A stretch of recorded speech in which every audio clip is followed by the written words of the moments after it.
उदयपुर राजस्थान में जिस तरह से दो जिहादी आतंकियों ने एक गरीब टेलर मास्टर कन्हैया लाल की वीडियो बनाते हुए नृशंस तरीके से हत्या की, वो बहुत ही शर्मनाक और खतरनाक घटना है।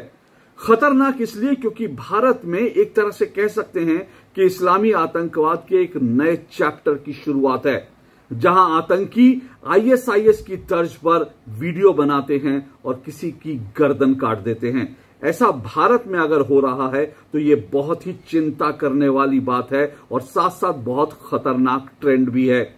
हालांकि राजस्थान पुलिस ने इन दोनों आतंकवादियों को, इन दोनों जिहादी आतंकवादियों को, जिनका नाम जो है रफीक मोहम्मद और अब्दुल जब्बार बताया जा रहा है, उनको गिरफ्तार कर लिया है। लेकिन बड़ी बात यह है कि एनआईए इस मामले की जांच कर रही है और उससे भी बड़ी बात है कि क्या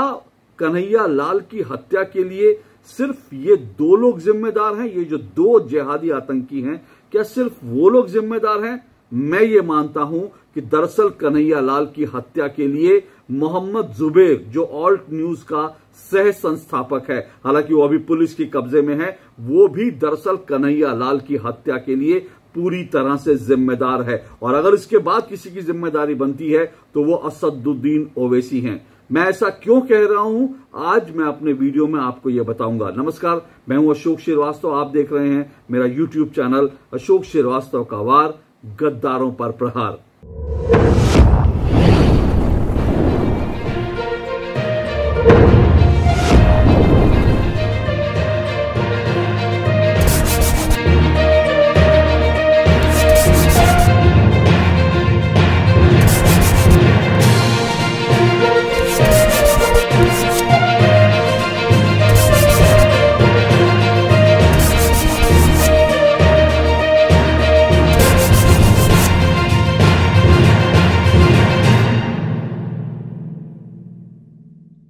उदयपुर के गरीब टेलर मास्टर कन्हैया लाल की दो जिहादियों रफीक मोहम्मद और अब्दुल जब्बार ने नृशंस तरीके से हत्या कर दी।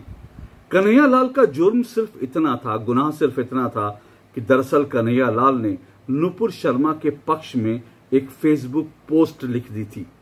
और एक फेसबुक पोस्ट नुपुर शर्मा के पक्ष में लिखने के कारण दो जिहादियों ने बाकायदा वीडियो बनाते हुए कन्हैया लाल की नृशंस तरीके से हत्या कर दी।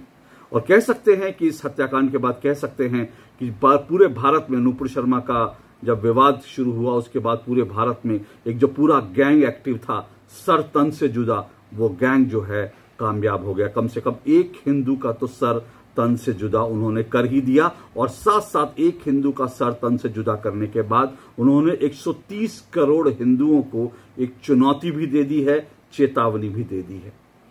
इतना ही नहीं, ये जिहादी जो हैं, वो उन जिहादियों ने बाकायदा कन्हैया लाल का हत्या करते हुए तो वीडियो बनाया ही, सिर्फ इसलिए ताकि सब बाकी हिंदू डर जाएं, खौफ में आ जाएं। लेकिन इसके साथ साथ उन्होंने इस हत्याकांड के बाद भी एक वीडियो बनाया, हंसते हुए वीडियो बनाया, और उस वीडियो में भारत के प्रधानमंत्री नरेंद्र मोदी को भी जान से मारने की धमकी दी और साथ साथ नुपुर शर्मा का भी यही अंजाम होगा, ये उन्होंने कहा। कुल मिलाकर देखें तो ये दोनों आतंकी जिहादी जो हैं, दरअसल ये अभी राजस्थान पुलिस इनको गिरफ्तार कर चुकी है। एनआईए इस पूरे मामले की जांच कर रहा है। एनआईए इस पूरे मामले को दरअसल इस एंगल से जांचने की कोशिश करेगा कि क्या ये एक आतंकी घटना है और क्या इसके पीछे कुछ और भी लोग थे। हालांकि एनआईए का जो जांच का नतीजा होगा उसके लिए हमें इंतजार करना पड़ेगा, लेकिन जिस तरह से, जिस नृशंस तरीके से ये हत्याकांड को अंजाम दिया गया है, उसको देखते हुए इसको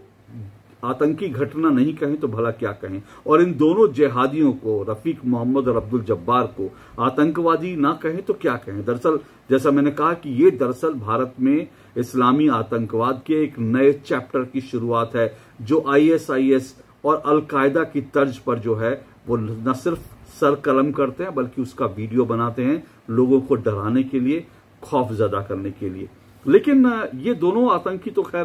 पुलिस ने इनको पकड़ लिया है, जैसा मैंने कहा। लेकिन क्या इस पूरे इस कन्हैया लाल को जिस तरह से मारा गया, इस हत्याकांड के लिए क्या सिर्फ ये दो आतंकी जिम्मेदार हैं? नहीं, इसके लिए और भी लोग जिम्मेदार हैं। और इसमें सबसे बड़ा जिम्मेदार जिसको मैं मानता हूं, सबसे बड़ी रिस्पॉन्सिबिलिटी अगर किसी की है,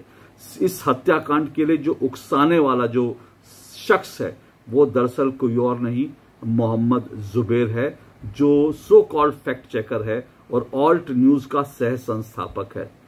ये इसको मैं क्यों कह रहा हूं कि ये जिम्मेदार है, उससे पहले आपको ये जानकारी होगी कि मोहम्मद जुबैर जो है वो इस वक्त खुद भी जो है वो दिल्ली पुलिस ने उसको गिरफ्तार कर रखा है, लेकिन उदयपुर की घटना के संदर्भ में नहीं, उदयपुर घटना के संदर्भ में नहीं, बल्कि हिंदुओं के खिलाफ, हिंदू देवी देवताओं के खिलाफ लगातार जहर उगलने और हिंदू देवी देवताओं के खिलाफ अपमानजनक पोस्ट करने के लिए। और ये मोहम्मद जुबैर आज से ये सब नहीं कर रहा है, बल्कि वो पिछले 4-5 साल से लगातार हिंदू देवी देवताओं को और जो है उनके खिलाफ अपशब्द कहना, उनके खिलाफ उनके लिए अपमानजनक टिप्पणी करना, उनका मजाक उड़ाना, ये मोहम्मद जुबैर पिछले 4-5 सालों से कर रहा है। यहां तक कि उसने एक फेसबुक पेज बना रखा था, ये फेसबुक पेज उसने बना रखा था जिस पेज का कोई और मकसद नहीं था, सिर्फ हिंदू देवी देवताओं का मजाक बनाना उस फेसबुक पेज का मकसद था। और ये मोहम्मद जुबैर जो है, जब ये पूरा नुपुर शर्मा का मामला हुआ, मैं इसको नुपुर शर्मा से क्यों जोड़ रहा हूं, मैं क्यों कह रहा हूं कि दरअसल नुपुर शर्मा के पूरे केस के लिए और उदयपुर के इस हत्याकांड के लिए मोहम्मद जुबैर जिम्मेदार है, वो इसलिए जिम्मेदार है क्योंकि दरअसल नुपुर शर्मा का पूरा विवाद खड़ा करने वाला शख्स अगर कोई है तो वो मोहम्मद जुबैर है। नुपुर शर्मा ने जो बयान दिया था, आप जानते हैं कि वो बयान जो है वो बयान उसको लेकर के उस तरह के कई बयान जो है हमने पिछले दिनों कुछ और भी देखे, यहां तक कि कुछ जो जाकिर नाइक जैसा जो एक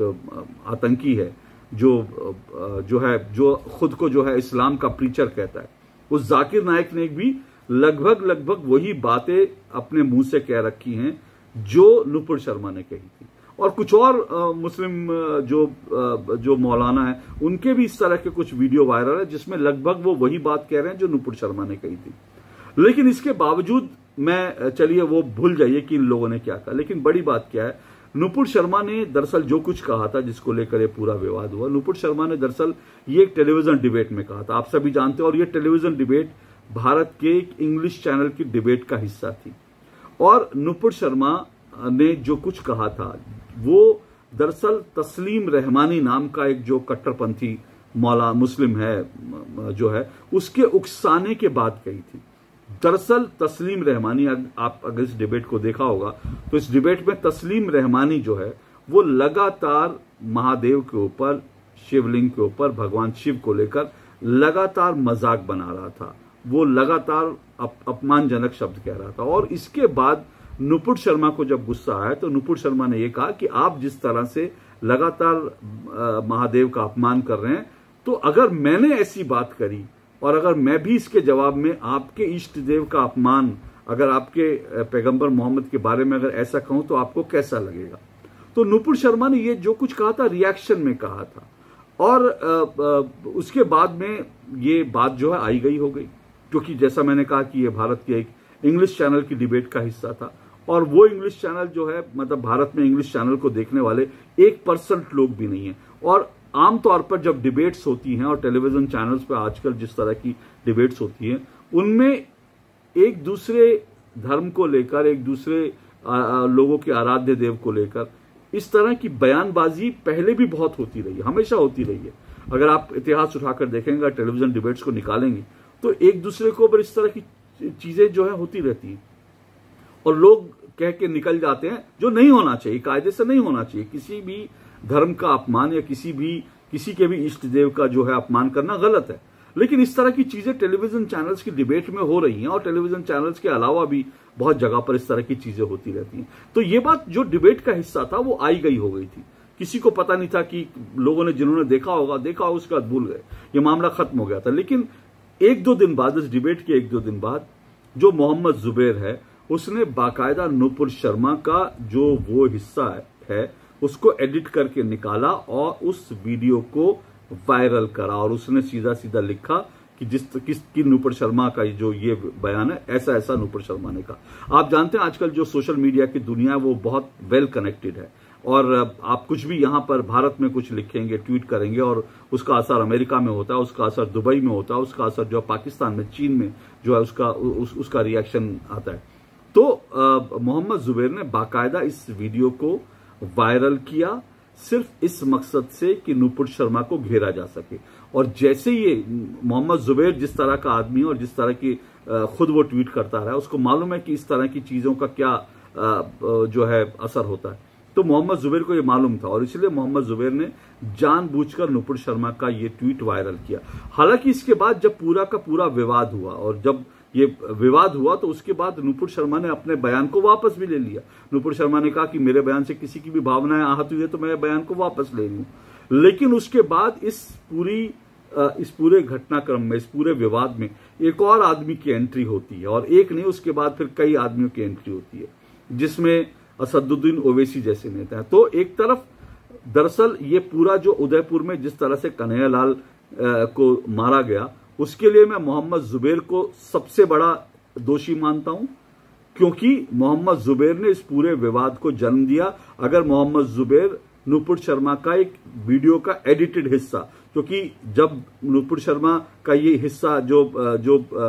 बयान जो है मोहम्मद जुबैर ने इसको ट्वीट किया था, तो नूपुर शर्मा ने कहा था कि ये एडिटेड हिस्सा जो है निकाल रहा है, ये आधी चीजें निकाल रहा है, पूरी चीजें निकाल, नूपुर शर्मा ने खुद ये कहा था। तो मोहम्मद जुबैर ने नूपुर शर्मा का एडिटेड टेप जो हिस्सा निकाल करके वायरल किया। तो उदयपुर के लिए सबसे बड़ा दोषी अगर कोई है उदयपुर में कन्हैयालाल हत्याकांड के लिए तो मोहम्मद जुबैर है, जिसने इस पूरे वाकये को वायरल किया। उसके बाद बाकी लोगों की एंट्री होती है, जिसमें सबसे बड़ा दोषी मैं असदुद्दीन ओवैसी को मानता हूं, क्योंकि उसके बाद असदुद्दीन ओवैसी ने लगातार नूपुर शर्मा ने ऐसा कहा, नूपुर शर्मा ने ऐसा कहा, नूपुर शर्मा ने, और साथ साथ कई मौलाना और कई पॉलिटिकल पार्टियां जो इस पूरे मामले में कूदी और लगातार नूपुर शर्मा की गिरफ्तारी की मांग करती रही। तो आप ये देखिए कि नूपुर शर्मा ने, बीजेपी ने नूपुर शर्मा को पार्टी से 6 साल के लिए निकाल दिया। नूपुर शर्मा ने कहा मैं अपना बयान वापस लेती हूं। उसके बावजूद ये असदुद्दीन ओवैसी जैसे मौलाना और इसके अलावा और भी बहुत सारे मौलाना हैं और राजनीतिक पार्टियां, चाहे वो कांग्रेस हो, टीएमसी हो, आम आदमी पार्टियां, ये लगातार नूपुर शर्मा की गिरफ्तारी की मांग करती रही और इसके कारण जो है ऐसा माहौल बना जिससे लगा कि दरअसल ये बड़ा इनजस्टिस हो गया, नूपुर शर्मा को गिरफ्तार नहीं किया जा रहा, माफी मांगने के बावजूद गिरफ्तार नहीं किया जा रहा। तो उसकी नूपुर शर्मा की गिरफ्तारी को लेकर जो माहौल बनाया गया, उसके बाद जो जिहादी हैं उन्होंने देश भर में जो है ये प्रण लेना शुरू किया कि हम सर तन से जुदा जो है, उन्होंने ये नारा लगाना शुरू किया और उन्होंने इस तरह का पूरा माहौल बनाया कि नूपुर शर्मा को भी जान को भी खतरा है, नवीन जिंदल जो बीजेपी के एक और प्रवक्ता, उनकी जान को खतरा है, आज वो दोनों जो हैं अंडरग्राउंड है, और साथ साथ जो है जो लोग नूपुर शर्मा के पक्ष में आए, जिसमें कन्हैयालाल भी था, उनकी जान को भी खतरा खड़ा हो गया। और इसलिए जो है इनसे सावधान रहने की जरूरत है और हिंदुओं को इस मामले में संगठित होने की जरूरत है ताकि इस तरह के आक्रमण रोक सके। सरकारों की भी जिम्मेदार है, तमाम जो है सरकार की जिम्मेदारी इस पूरे मामले में। कन्हैयालाल का जो मामला है, इस पूरे मामले में राजस्थान सरकार ने इतना बड़ा ब्लंडर किया जिसकी कोई इम्तिहान नहीं है, क्योंकि कन्हैयालाल को बाकायदा धमकियां मिल रही थी। कन्हैयालाल ने राजस्थान पुलिस में कंप्लेंट लिखा है, राजस्थान पुलिस के अपने तर्क है, वो कहती कि हमने दोनों को बुलाया, पार्टियों की सुलह करा दी, कन्हैयालाल ने जो है वो अपना बयान उसने कहा कि नहीं कोई बात नहीं, बात खत्म हो गई। तो इस तरह की, अब इसमें कितना सच है ये सामने आने वाले दिनों में पता चलेगा। लेकिन राजस्थान पुलिस ने जब उस कन्हैयालाल को बार बार धमकियां मिल रही थी, तो फिर सवाल ये उठता है कि आखिर कन्हैयालाल को सुरक्षा मुहैया क्यों नहीं कराई गई। तो ये सरकारों की यहां पर ये समस्या आती है। दूसरी तरफ भारत सरकार को भी ऐसे जिहादियों और आतंकवादियों के खिलाफ ऐसा कड़ा कदम उठाना चाहिए कि एक बहुत स्ट्रांग मैसेज जो है जाए, न सिर्फ इन जिहादियों तक बल्कि भारत में जो लोग आतंकवाद को फैलाने की कोशिश कर रहे हैं, जो इन जिहादियों के समर्थक हैं, उनको लेकर भी एक कड़ा मैसेज जाना चाहिए, क्योंकि अगर ऐसा नहीं होगा तो इन आतंकियों के हौसले बढ़ेंगे। तो ये एक चेतावनी है हिंदुओं को, एक चुनौती है, और इस चुनौती से निपटना है तो जाहिर तौर पर सावधान सतर्क होना पड़ेगा। मैं फिर कह रहा हूं, किसी की धार्मिक भावनाएं आहत नहीं करनी है, किसी को भी नहीं करनी, और उसमें अगर मुस्लिम हिंदुओं की धार्मिक भावनाएं आहत करते हैं तो उसके खिलाफ संगठित रूप से आवाज उठाइए। लेकिन इस तरह की जो कृत्य हो रहे हैं उसके खिलाफ भी संगठित होकर आवाज उठाना जरूरी है। अगर संगठित होकर आवाज नहीं उठाई तो आज ये जो कुछ कन्हैयालाल के साथ हुआ, वो हम में से किसी के साथ भी हो सकता है। आज के लिए इतना ही। सावधान रहिए, सतर्क रहिए, लेकिन जुल्म और जो अन्याय है और ये जो जिहादी आतंकवादी हैं, इनके खिलाफ आवाज जरूर उठाते रहिए। आपसे फिर मुलाकात होगी। नमस्कार।